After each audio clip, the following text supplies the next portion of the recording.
শাসক বিরোধী লড়াইয়ে সরগরম বজালি। বজালিতে টিকিট নিয়ে সংঘাত অগপ বিজেপির। টিকিট নিয়ে টানাটানি কংগ্রেস জাতীয় পরিষদেরও। বজালিতে অস্তিত্ব রক্ষার লড়াইয়ে আগ্রাসী অগপ। বজালি বিধানসভা সমষ্টিত এইবাৰ মহাজোঁট আৰু মিত্ৰজোঁট দুই পক্ষৰে যুঁজ কিন্তু যথেষ্ট আকৰ্ষণীয়।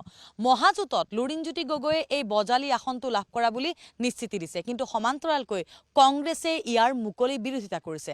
আনহাতে মিত্ৰজোঁটত অগপই ইয়াত নিৰ্বাচনী কুচকাৱাজ আৰম্ভ কৰিছে, কিন্তু বিজেপিয়ে ইয়াৰ মুকলি প্ৰতিদ্বন্দ্বিতা আগবঢ়াইছে। আগে ছিল পাটা ছাড়কুচি, কিন্তু কেন্দ্র পুনর্বিন্যাসের পর এখন নবগঠিত কেন্দ্র বজালি। বজালির বর্তমান বিধায়ক অসম সরকারের মন্ত্রী রঞ্জিত কুমার দাস, মন্ত্রিসভার সদস্য কেন্দ্রের বিধায়ক। তাই কিছুতেই বজালি হাতছাড়া করতে চাইছে না শাসক দল বিজেপি। যদিও শুধু রঞ্জিতই নন, বজালিতে বিজেপির টিকিট প্রত্যাশীর সংখ্যা প্রচুর। এদেরই একজন মনোজ বড়ুয়া।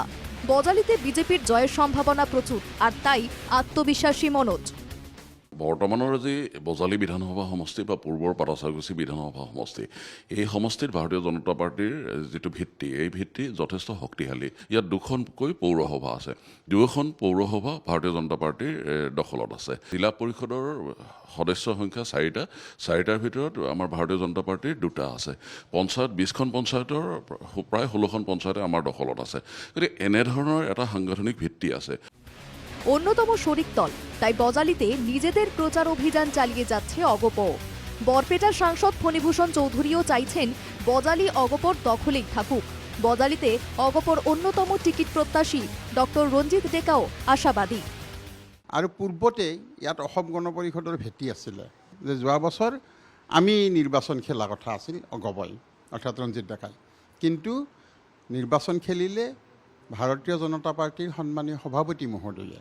আৰু এইবাৰ মিত্ৰজোঁটৰ অসম গণ পৰিষদে বিচাৰিছে। আমাৰ সন্মানীয় দুগৰাকী সভাপতি, সন্মানীয় মুখ্যমন্ত্ৰী মহোদয়ে এইটো আমাক দিব বুলি আমি পৰম বিশ্বাসী।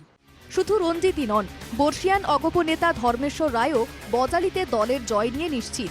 অগপর অধীনেই থাকবে বজালি, সাফ জানিয়ে দিয়েছেন ধর্মেশ্বর। এইবাৰো আমি মিত্ৰজোঁটৰ চৰকাৰ গঠন কৰিম। সেই একে মিত্ৰতাৰ ধৰ্ম পালন কৰি আমি বজালি সমষ্টিটো এইবাৰ অসম গণ পৰিষদলৈ বিচাৰিছোঁ। ঠাইখিনিৰ জাতীয়তাবাদ, আঞ্চলিকতাবাদৰ এটা মূৰ্ত প্ৰতীক। ৰাইজেও বিচাৰিছে, ৰাইজৰো আশা আকাংক্ষা যে মিত্ৰজোঁটত থাকি বজালি সমষ্টিটো অসম গণ পৰিষদলৈ নিৰ্বাচন খেলক। অসম গণ পৰিষদ দলে মিত্ৰতাত থাকি এনডিএ হিচাপে বজালি সমষ্টিত নিৰ্বাচন খেলাটো এক প্ৰকাৰ আমি থিৰাং কৰিছোঁ। শাসক দলের মধ্যে সংঘাত তো আছেই। বজালিতে টিকিট নিয়ে টানাটানি বিরোধী জোটের প্রধান দুই দল কংগ্রেস এবং জাতীয় পরিষদের মধ্যেও। বজালি অসম জাতীয় পরিষদের অধীনেই আছে, দাবি এজেপির অন্যতম টিকিট প্রত্যাশী দিলীপের।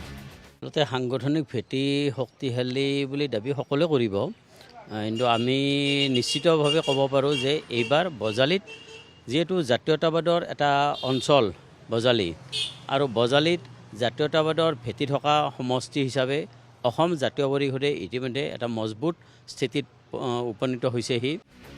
যদিও জাতীয় পরিষদের এই দাবি মেনে নিতে চাইছে না স্থানীয় কংগ্রেস নেতৃত্ব।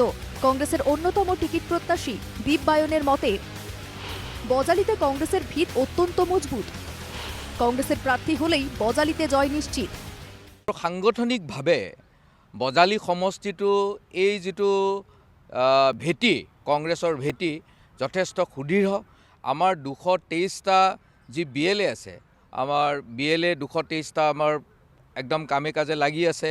223টা বুথত আমাৰ কৰ্মীয়ে কাম কৰি আছে, আমাৰ মণ্ডল সভাপতিসকলে কাম কৰি আছে, আমাৰ ব্লকৰ সভাপতিয়ে কাম কৰিছে। গতিকে কংগ্ৰেছ দল যথেষ্ট এটা ভাল স্থিতিত বজালি সমষ্টিত আছে। এখানেই শেষ নয়, বজালিতে টিকিটের দৌড়ে রয়েছেন ভারতভূষণ চৌধুরীও। তাই শেষ পর্যন্ত বজালির লড়াই কোন পথে এগোয় সেটাই হবে লক্ষণীয়।